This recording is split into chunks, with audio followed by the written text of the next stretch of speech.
Hello friends, स्वागत है आपका ग्रुप क्लासेस में। तो चलिए आज की क्लास को शुरू करते हैं। आज की क्लास में हम लोग नंबर सिस्टम के प्रश्नों को देखेंगे, आगे के प्रश्न। तो आज की क्लास बहुत ही इंपॉर्टेंट होने वाली है। जितने भी प्रश्न हैं ये किसी न किसी एग्ज़ाम में बार बार पूछे जा रहे हैं। जैसे कि यही एग्जाम प्रश्न को देख लीजिए, S S C C H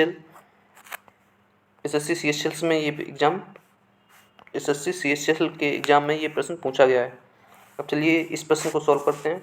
friends, अगर आपको वीडियो पसंद आता है तो वीडियो को लाइक करेंगे और ज़्यादा से ज़्यादा ग्रुप क्लासेस को शेयर करेंगे और इसे सब्सक्राइब भी करेंगे। तो चलिए पहला प्रश्न शुरू करते हैं। पहला प्रश्न है हमारा, राम ने अपनी मृत्यु के पश्चात अपनी संपत्ति का 1/3 भाग अपनी विधवा पत्नी के नाम, 3/5 भाग अपनी पुत्री के नाम, शेष का 3/5 भाग अपनी पुत्री के नाम और शेष भाग अपने पुत्र के नाम छोड़ा। यदि पुत्र को 6400 रुपये मिले हों तो राम की मूल संपत्ति कितनी थी। चलिए इस प्रश्न को सॉल्व करते हैं। कैसे सॉल्व करेंगे, तो 1/3 भाग अपनी पत्नी के नाम, 1/3 भाग अपनी पत्नी के नाम और 3/5 भाग अपनी पुत्री के नाम। तो हमें राम की टोटल आय पहले निकालनी पड़ेगी, एक्चुअल टोटल आय निकालनी पड़ेगी। तो इसका जो एलसीएम लेंगे, एलसीएम लेने के बाद जो आएगा वही राम की हम लोग टोटल आय मान लेंगे कि राम की इतनी टोटल आय थी। तो 3 और 5 का एलसीएम लिया आया 15। तो 15 हमने मान लिया कि राम की टोटल आय थी। अब इसमें प्रश्न में क्या बोला गया, 1/3 भाग अपनी विधवा पत्नी के नाम। तो 15 का 1/3 कितना हुआ, 5। 5 उसने अपने वाइफ को दे दिया। चलिए इसे अलग कहीं लिख लेते हैं। 5 उसने अपनी वाइफ को दे दिया। यहाँ तक आप लोग समझ गए होंगे, तो इसे आप लोग सॉल्व कर लेंगे। यहाँ पे दे दिया 5 उसने वाइफ को दे दिया। जब 15 में से 5 अपनी वाइफ को दे दिया, बचा कितना, 10। अब देखेंगे आगे इसे, 10। अब प्रश्न में बोला कि शेष संपत्ति का 3/5 भाग। 15 टोटल भाग था, इसमें 5 अपनी वाइफ को दे दिया, बचा शेष 10 और शेष का 3/5 भाग, शेष का 3/5 भाग उसने अपनी पुत्री को दे दिया। तो ये कितना आया, 3 दूनी 6, 6 भाग दे दिया उसने अपनी पुत्री को। अब शेष भाग उसने अपने पुत्र के लिए छोड़ा, तो 10 में से 6 उसने पुत्री को दे दिया, बचा कितना, 4।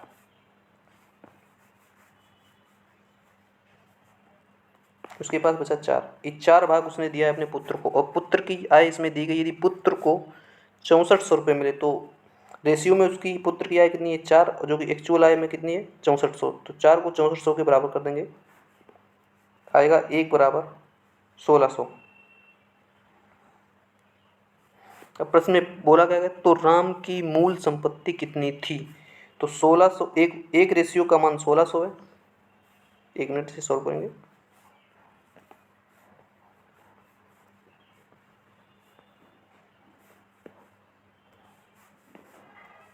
एक रेशियो का मान 1600 है, तो हमने रेशियो में कितनी निकाली थी, 15 रेशियो निकाली थी। तो 15 रेशियो का मान कितना होगा, 1600 गुणे कर देंगे 15, आंसर आ जाएगा हमारा 24,000। तो 24,000 इस प्रश्न का सही आंसर हुआ। एक बार इसे फिर समझ लेंगे आप लोग।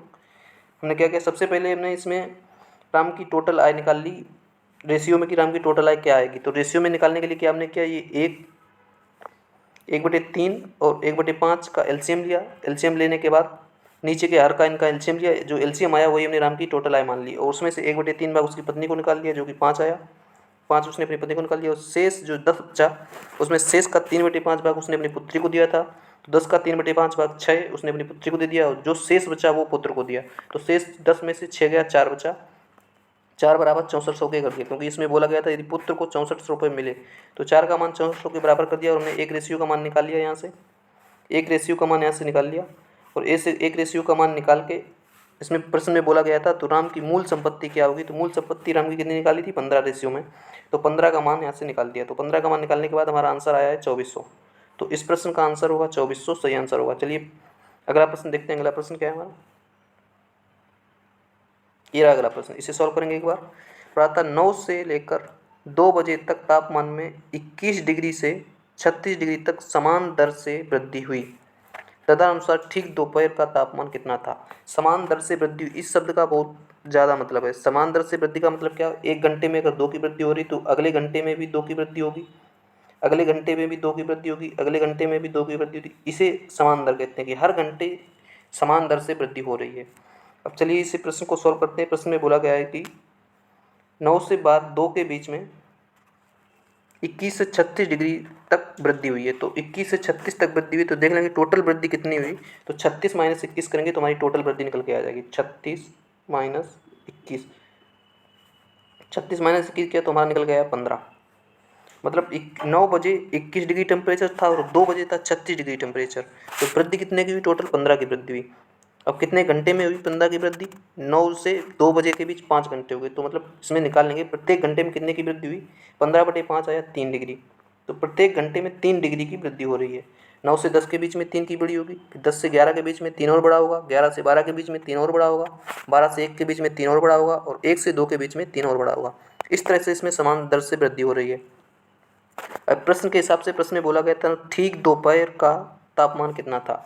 ठीक दोपहर कब मानी जाएगी, 12 बजे। 12 बजे को हम लोग ठीक दोपहर मानते हैं। तो 9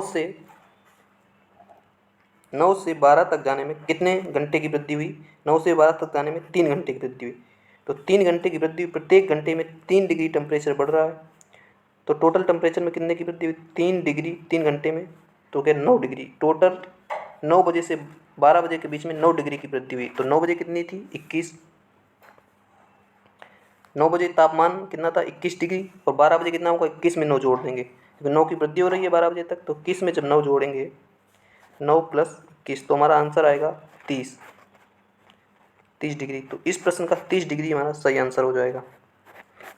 कैसे किया हमने एक बार इसे फिर देखेंगे। 9 से 2 बजे के बीच देखेंगे कितने घंटे हुए, 5 घंटे, और टोटल वृद्धि कितनी हुई, 21 से 36 तक के बीच में 15 डिग्री की वृद्धि हुई। तो 5 घंटे में 15 डिग्री की वृद्धि हुई, तो 1 घंटे में 3 डिग्री की वृद्धि होगी।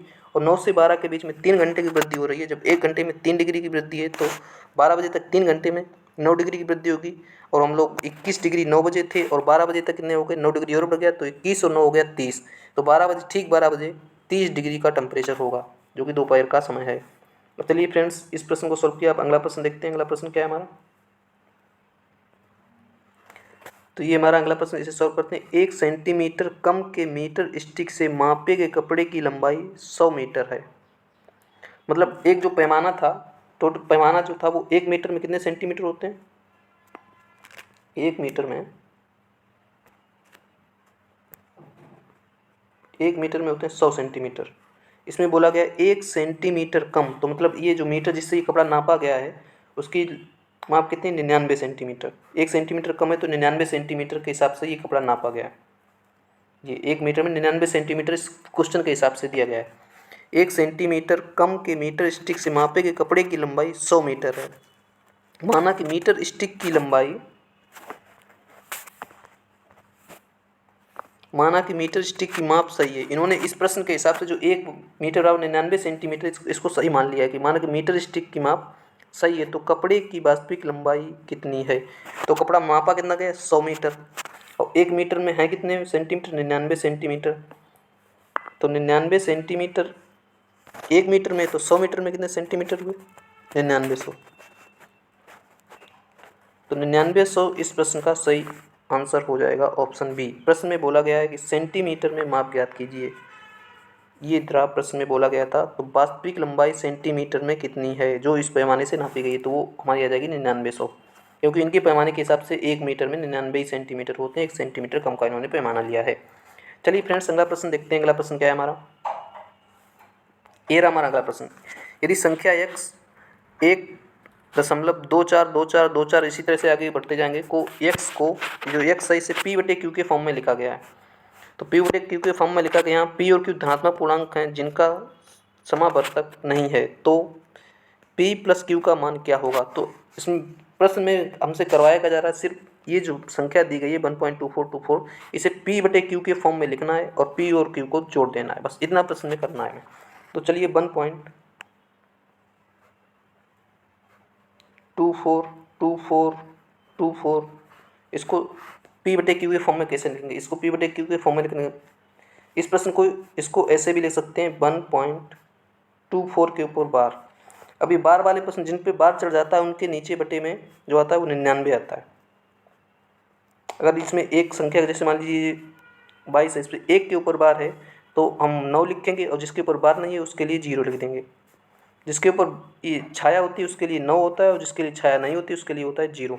तो चलिए इस प्रश्न को सॉल्व करते हैं। इसमें बोला गया है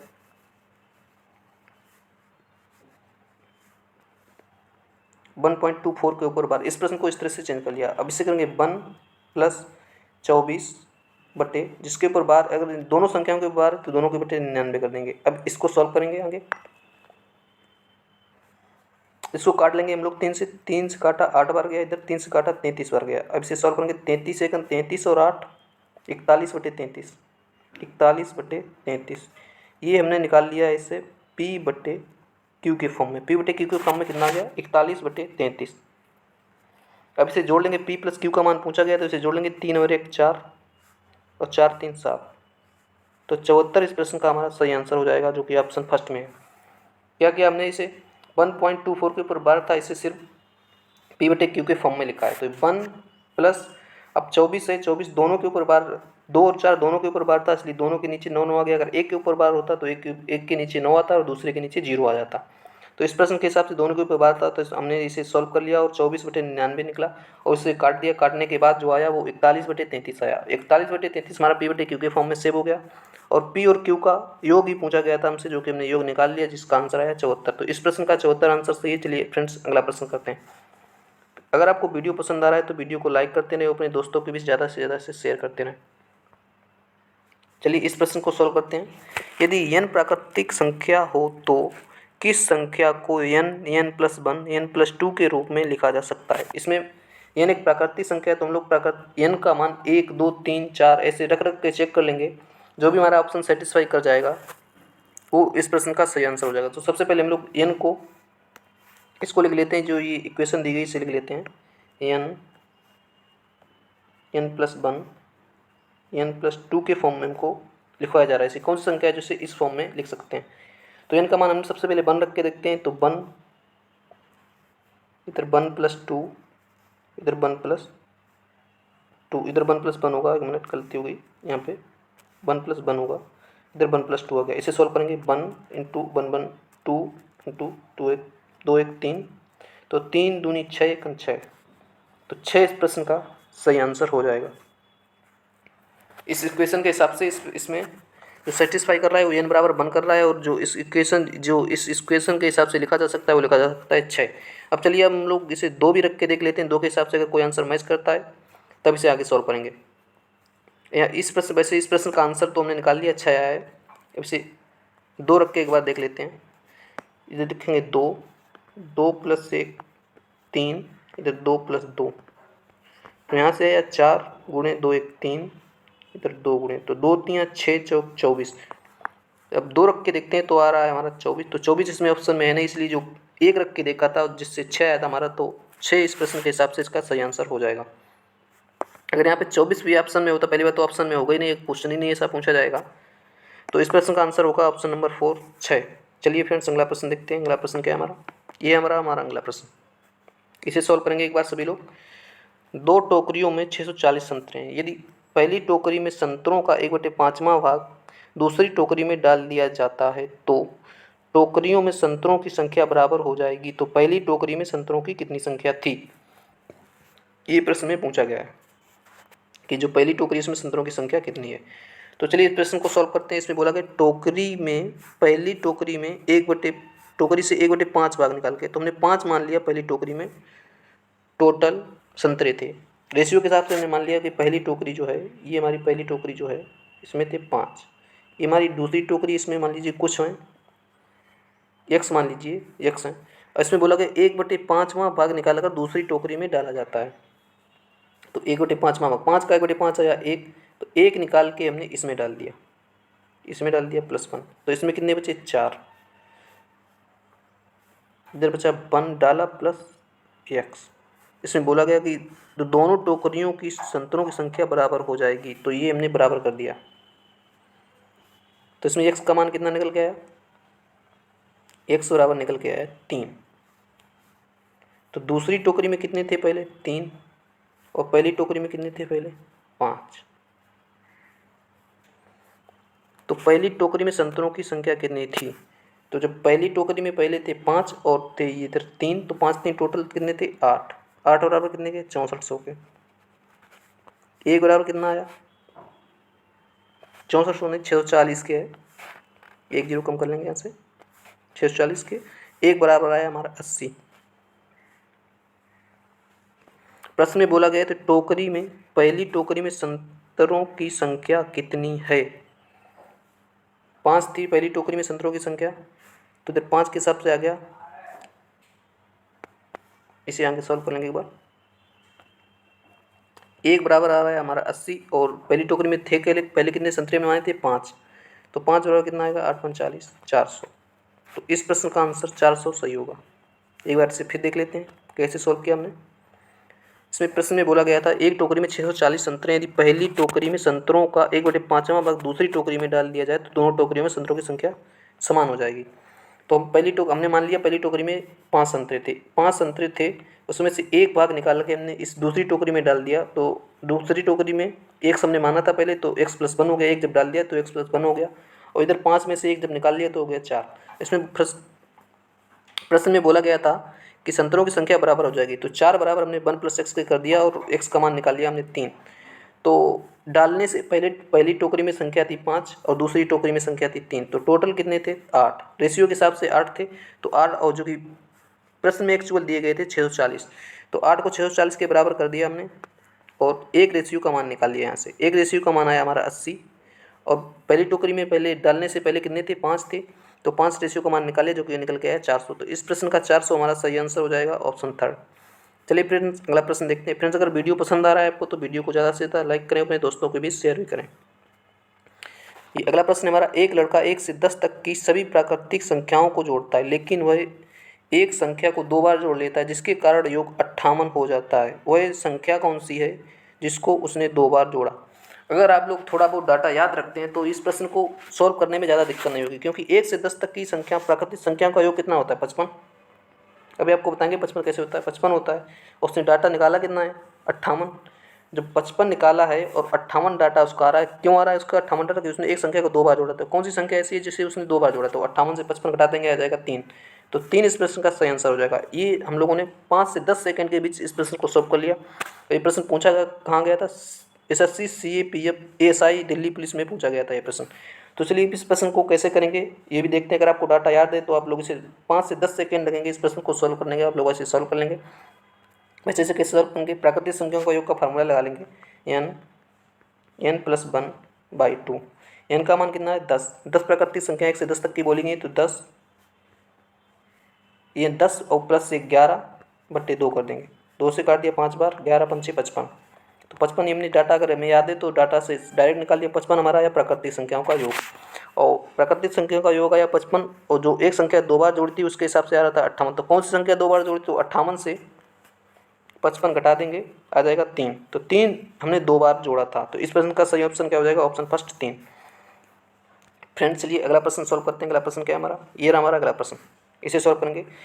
अंडे के एक टोकरे में हर 25 अंडों में से एक सड़ा अंडा, यदि 8 में से 5 अंडे अनुपयोगी हैं और टोकरी में कुल 10 व्यर्थ अंडे, यानी कि अनुपयोगी अंडे टोकरी में कितने हैं 10, तो टोकरी में अंडों की संख्या की गणना कीजिए। चलिए इस प्रश्न को सॉल्व करते हैं।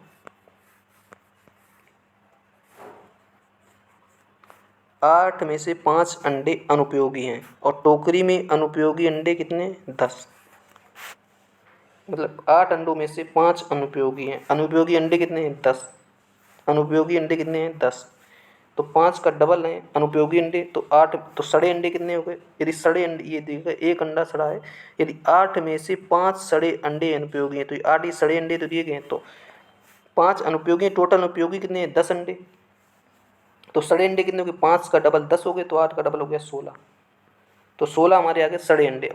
और प्रश्न में बोला गया है कि यदि अंडे के एक टोकरी में 25 अंडों में से एक अंडा सड़ा है, तो 16 अंडे सड़े निकले हैं, तो 25 में से जब 25 में एक अंडा सड़ा है तो 16 सड़े अंडों में टोटल कितने अंडे हो जाएंगे, तो इसमें 25 का कर देंगे गुणा, 16 में 25 का गुणा करेंगे एक बार, 16 में करेंगे गुणा 25 का,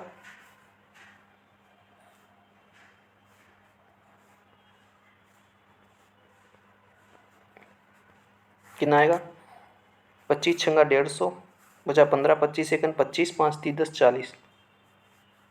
तो टोकरी में अंडों की संख्या कितनी है 400।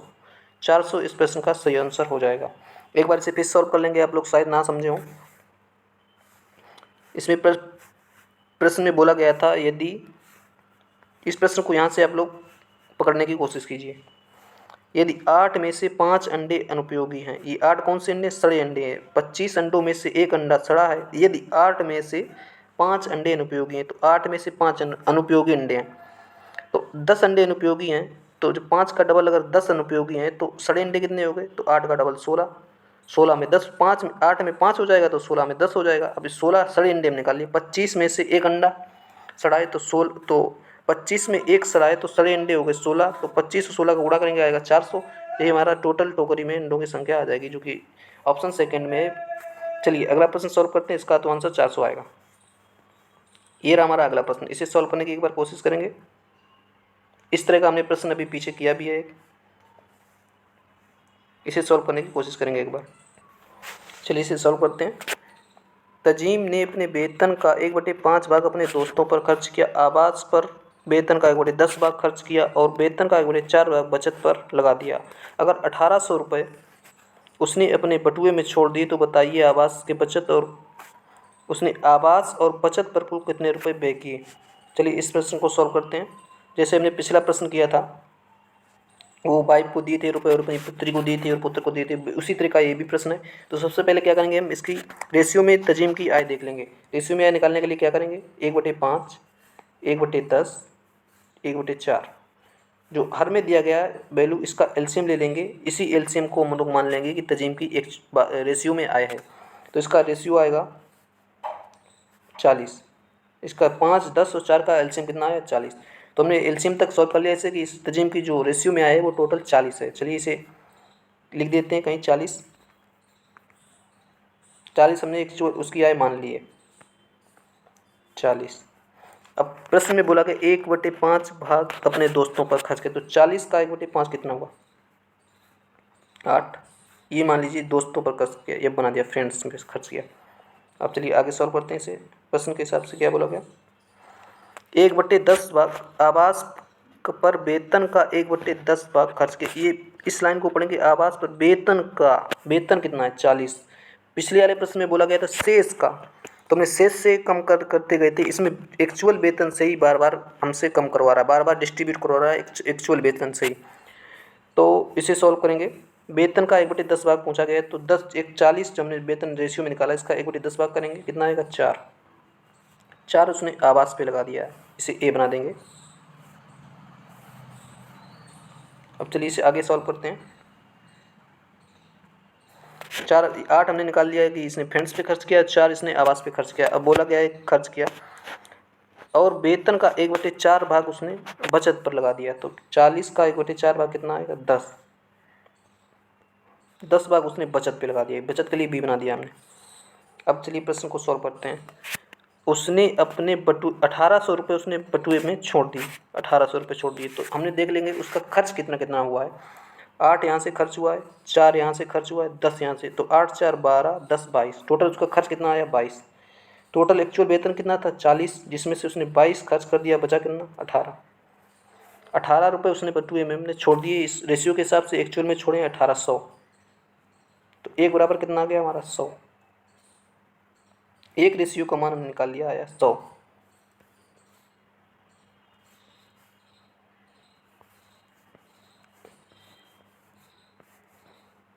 एक रेशियो का हमने मान निकाल लिया है 100। अब प्रश्न में देखेंगे क्या पूछा गया है। तो बताइए उसने आवास और बचत पर कुल कितने रुपए का व्यय किया। आवास और बचत का पूछा गया है। आवास पे 4 ये खर्च किया आवास पे, और बचत पे कितना खर्च किया? 10। तो टोटल रेशियो के हिसाब से कितने खर्च किए उसने?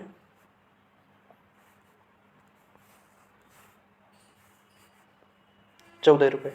तो 14 रेशियो में खर्च किए उसने। एक रेशियो का मान है 100, तो 14 गुणे 100 कितना आ जाएगा? 1400।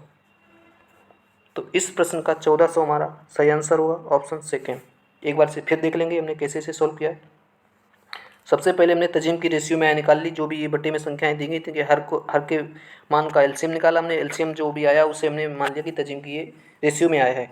और इसमें आगे प्रश्न के हिसाब से सॉल्व करते कि 1/5 उसने अपने दोस्तों को दिया, तो 40 का 1/5 निकाला 8, 8 उसने दोस्तों पे खर्च कर दिया। और आवास पर 1/10 किया, आवास पर वेतन का 1/10 किया, तो 40 का 1/10 आया 4, 4 उसने अपने आवास पर खर्च कर दिया। अब आगे प्रश्न में बोला गया था 1/4 उसने वेतन का 1/4 उसने बचत पे लगा दिया। तो 40 का 1/4 निकाला हमने 10, तो ये 10 हमारा बचत पे लग गया।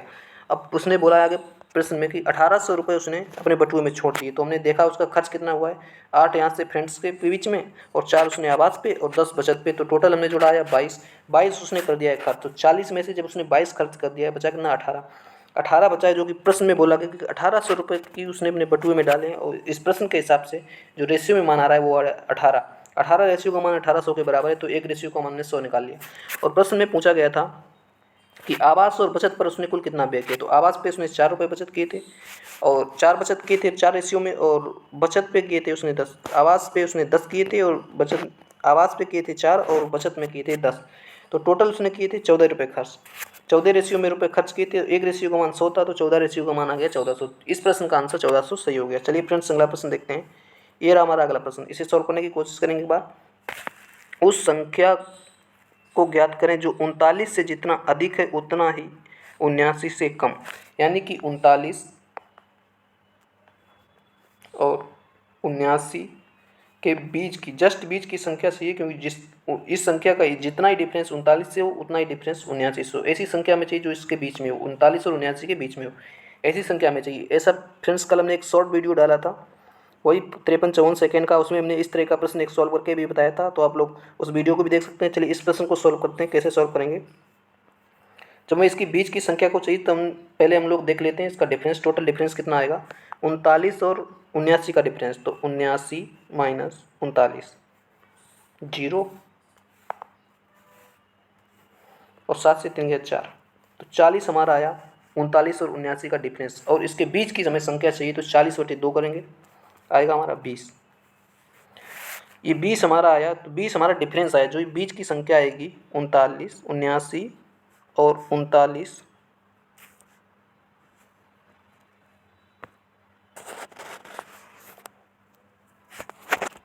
एक मिनट मिस्टेक हो गई थी, 79 और 39 के जो बीच की संख्या आएगी उसका यहाँ से डिफरेंस 20 आएगा, और यहाँ से भी डिफरेंस आएगा 20, तभी तो ये टोटल डिफरेंस इनके बीच का 40 होगा। तो बीच की संख्या आएगी 79 से जितना कम होगी, 20 कम हो जाएगी, या तो 79 से आप 20 कम कर दीजिए, या 39 में 20 जोड़ दीजिए, तो जो संख्या आएगी वही हमारा इस प्रश्न का सही आंसर हो जाएगा। तो चलिए 79 में 20 कम कर देते हैं, आया 0, और 7 से 2 गया 5, तो 50 इस प्रश्न का सही ऑप्शन हो जाएगा। एक मिनट देखते हैं, शायद कहीं एरर हो रहा है।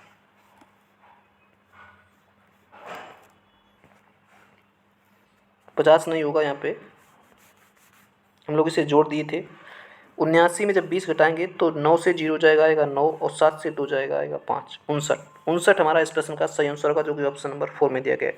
आप लोग यहाँ से भी कर सकते हैं, 39 में 20 जोड़ दीजिए, 9 इधर और 3 और 2 5, या तो 39 में 20 जोड़ देंगे तो भी हमारा 59 आ जाएगा, या बड़ी संख्या 79 में 20 घटा देंगे तो भी हमारा 59 आ जाएगा। तो 59 इस प्रश्न का सही ऑप्शन हो जाएगा।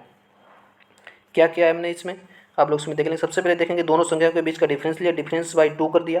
जो ये डिफरेंस बाई 2 किया, यही जो 20 निकल के आया है, जो 20 निकल के आया है, इसे या तो 39 में जोड़ देंगे, छोटी संख्या में जोड़ देंगे, या तो बड़ी संख्या से घटा देंगे। जो बीच की संख्या आएगी वो हमारी 59 मिलेगी। तो चलिए फ्रेंड्स, इस प्रश्न का आंसर 59 था। तो चलिए अब अगला प्रश्न देखते हैं। अगला प्रश्न इसे सॉल्व करेंगे एक बार। वह संख्या ज्ञात कीजिए जो 49 से जितनी अधिक है उतनी ही 95 से कम। क्या करना है, अभी हमने इस प्रश्न को सॉल्व किया है। 95 और 49 का डिफरेंस ले लेंगे, डिवाइड बाई 2 कर देंगे। 95 माइनस 49, 15 से 9 गया 6, और इधर कितना बचा, 8 से 4 गया 4, 46/2 क्या है 23। 23 को या तो 49 में जोड़ दीजिए, 95 में घटा दीजिए। चलिए इसे सॉल्व कर लेते हैं। 95 से 23 घटा देते हैं, 5 से 3 गया 2, 9 से 2 गया 7, तो 72 इस प्रश्न का सही ऑप्शन हो जाएगा, ऑप्शन थर्ड।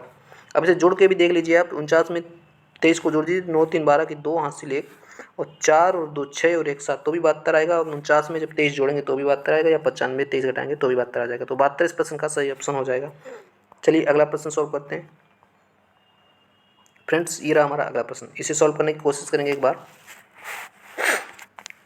यदि यदि नहीं, एक कक्षा के विद्यार्थी 2809 रुपये की राशि दान करते हैं, यदि प्रत्येक विद्यार्थी ने उतने ही रुपये दान किए जितनी कक्षा में विद्यार्थियों की संख्या है, तो कक्षा में विद्यार्थियों की संख्या ज्ञात करें। इसे सॉल्व करेंगे। एक कक्षा में विद्यार्थियों की संख्या 2809, प्रत्येक विद्यार्थी ने उतने ही रुपये दान किए जितने कक्षा में विद्यार्थियों की संख्या है। तो मान ली कक्षा में विद्यार्थियों की संख्या कितनी है, x। प्रत्येक विद्यार्थी ने रुपये कितने दान किए, x, जो कि 2809 के बराबर हैं, 2809। तो एक्स स्क्वायर का मान है 2809,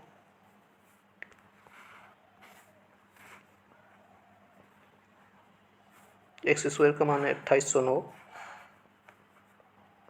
तो एक्स का मान यहाँ से निकालना है हमें, एक्स बराबर कितना आ जाएगा। तो 2809 किसका बराबर, 25 का करेंगे।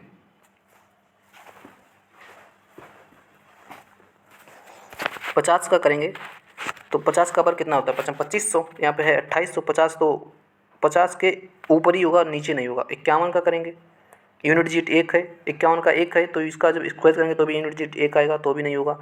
49 तो कम ही है, 47 हो नहीं सकता, क्योंकि 50 का ही 2500 हो रहा है, 49 हो नहीं सकता।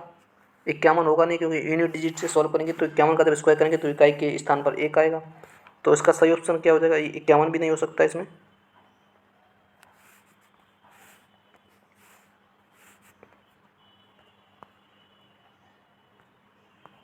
ये 51 भी इसमें नहीं होगा। तो सही ऑप्शन क्या होगा हमारा, 53। 53 का आप लोग स्क्वायर करेंगे तो आएगा 2809। तो 53 इस प्रश्न का सही आंसर हो जाएगा, ऑप्शन थर्ड। क्या किया हमने, इसे एक बार फिर से समझ लेंगे। इसमें फ्रेंड्स प्रश्न में बोला गया था कि जितने विद्यार्थी हैं उतने ही रुपये प्रत्येक ने दान किए हैं, तो जो कि टोटल रुपये मिला के हुए हैं वो हैं 2809। तो हमने मान लेते हैं कि x विद्यार्थी हैं और ये प्रत्येक ने x रुपये दान किए, तो आ गए 2809 के। तो एक्स स्क्वायर का मान आ गया 2809, दोनों तरफ स्क्वायर रूट ले लेंगे, तो एक्स बराबर आ जाएगा हमारा 53 इस प्रश्न का सही ऑप्शन हो जाएगा, जो कि ऑप्शन फोर्थ में है। चलिए फ्रेंड्स अगला प्रश्न सॉल्व करते हैं। अगला प्रश्न क्या है हमारा, ये रहा अगला प्रश्न। इसे सॉल्व करने की कोशिश करेंगे बात। एक कक्षा के छात्रों के बीच 1800 चॉकलेट वितरित की गई, प्रत्येक छात्र कक्षा में छात्रों की संख्या का 2 गुना चॉकलेट प्राप्त करता है, तो कक्षा में छात्रों की संख्या ज्ञात कीजिए, छात्रों की गणना कीजिए। जो प्रत्येक छात्र कक्षा में छात्रों की संख्या का 2 गुना चॉकलेट प्राप्त करता है। मान लीजिए कक्षा में छात्रों की संख्या कितनी है, x, इसका 2 गुना प्रत्येक छात्र चॉकलेट प्राप्त करता है, 2 गुना मतलब 2x। ये मान दिया गया 1800 के बराबर। काट लेंगे इसे 2 से, 900 आया। एक्स स्क्वायर का मान कितना है, 900, स्क्वायर रूट ले लेंगे दोनों तरफ। एक्स बराबर कितना आ गया, 30। 30 का स्क्वायर होता है 900। तो कक्षा में छात्रों की संख्या कितनी आ गई, 30। तो 30 इस प्रश्न का सही आंसर हो जाएगा, जो कि ऑप्शन नंबर फर्स्ट में दिया गया था। चलिए फ्रेंड्स अगला प्रश्न सॉल्व करते हैं। ये आज इस वीडियो का लास्ट प्रश्न। इसे सॉल्व करने के बाद 10 बच्चों में कुल 57 मिठाइयाँ इस प्रकार बांटी गई, प्रत्येक लड़की को 6 मिठाइयाँ और प्रत्येक लड़के को 5 मिठाइयाँ मिली, तो लड़कों की संख्या क्या है। चलिए इस प्रश्न को सॉल्व करने के बाद चलिए इसे एलिगेशन मेथड से समझने की कोशिश करेंगे। 10 बच्चों में से कुल 57 मिठाइयाँ हैं, जिसमें प्रत्येक लड़की को 6 मिठाई मिल रही है। प्रत्येक लड़की को कितनी मिठाई मिल रही है, 6। माना कि 10 बच्चों में सभी लड़कियाँ हैं, 10 बच्चे हैं, 10 में 10 लड़कियाँ हैं, प्रत्येक लड़की को मिल रही 6 मिठाई। टोटल मिठाई कितनी हो गई, 60 लिख लेंगे यहाँ पे। अगला देखेंगे, अगला प्रश्न में बोला गया था प्रत्येक 6 मिठाई, अगर प्रत्येक लड़के को 5 मिठाई, मान ली 10 बच्चे हैं, 10 के 10 लड़के हैं और प्रत्येक को कितनी मिठाई मिल रही है, 5, तो टोटल मिठाई कितनी होगी, 50। लेकिन इस प्रश्न के हिसाब से मिठाइयाँ थी कितनी, 57। इनका निकाल लेंगे रेशियो, जो रेशियो आएगा वही कक्षा में लड़के और लड़कियों का अनुपात हो जाएगा। तो 60 से 57 गया, कितना आया, 3। और 57 से 50 गया, कितना आया, 7। तो 7:3 में जो लड़के और लड़कियों का अनुपात है वो 7:3 में हो जाएगा। ये लड़कों की अनुपात था, ये लड़कियों का अनुपात था, ये गर्ल्स था, ये बॉयज़ था। तो उसका 7 और 3 कितने हो गए रेशियो के हिसाब से, 10 एक्चुअल में कितने हैं, 10। तो ये रेशियो जो है 10:3 के 7:3 के अनुपात में वितरित है। इसमें लड़कों की संख्या पूछी गई थी। इस प्रश्न में पूछा गया था लड़कों की संख्या क्या है, तो लड़कों की संख्या है 3। ऑप्शन नंबर फर्स्ट सही है। यहाँ पे जो वैल्यू लिखी जाती है दोनों के बीच की लिखी, यहाँ पे जो वैल्यू आएगी हमेशा इन दोनों जो ये दोनों संख्याएं इनके बीच की वैल्यू आएगी। बीच का मतलब इन दोनों के जो बीच की संख्या होगी या 50 से बड़ी होगी और 60 से छोटी होगी, जो कि 57 है। तो इस प्रश्न का 57 को लिखने के बाद आप लोग इनका डिफरेंस ले लेंगे और जो रेशियो आएगा वही लड़के और लड़कियों का रेशियो हो जाएगा। अगर हमसे यहाँ पे लड़कियों की संख्या पूछी जाती तो लड़कियों की संख्या कितनी आ जाती, 7, और लड़कों की संख्या हमसे पूछेगी तो लड़कों की संख्या कितनी है, 3। इस प्रश्न के हिसाब से इसका आंसर हो गया ऑप्शन 3, ऑप्शन नंबर फर्स्ट, जिसमें आंसर दिया गया था 3। तो फ्रेंड्स ये थी आज की क्लास। तो कैसी लगी आपको क्लास कमेंट में ज़रूर बताएंगे। अगर आपको वीडियो पसंद आता है तो इसे लाइक करेंगे और ज़्यादा से ज़्यादा अपने दोस्तों के बीच शेयर करेंगे। मिलते हैं नेक्स्ट वीडियो में, तब तक के लिए जय हिंद, थैंक यू।